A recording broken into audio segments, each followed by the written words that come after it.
Well, it's Catherine Burgess with Burgess Group at Compass, and we're talking today about what's happening in the Boulder County market and then a little bit nationally. So Boulder County saw last week a ton of buyer demand continuing.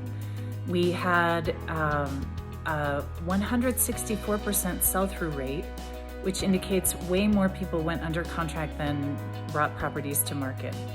And that results in a 5.53 month inventory total.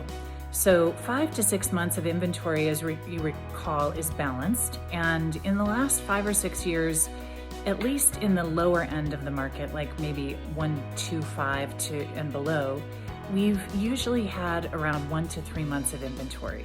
So 0.53 is a new low for us. It's extremely tight. Buyers, there are still a lot of sellers who have not listened to the response of the market about their pricing. They haven't dropped price, and so that could be a good option right now.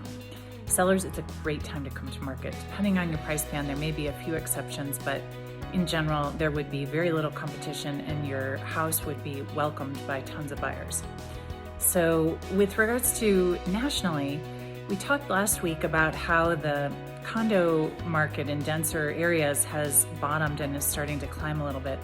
We're continuing to see some good buyer demand in those more dense areas, and it appears that the rural market and the small town markets have peaked and are declining just a tiny bit. They still have year over year an enormous amount more interest than we've seen in recent years. So not a huge decline, but a slight decline.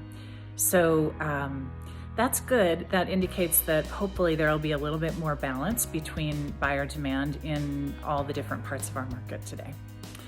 If we can help you with any of your real estate needs or answer any questions for you, please feel free to reach out, and we'll look forward to being in touch. Thanks.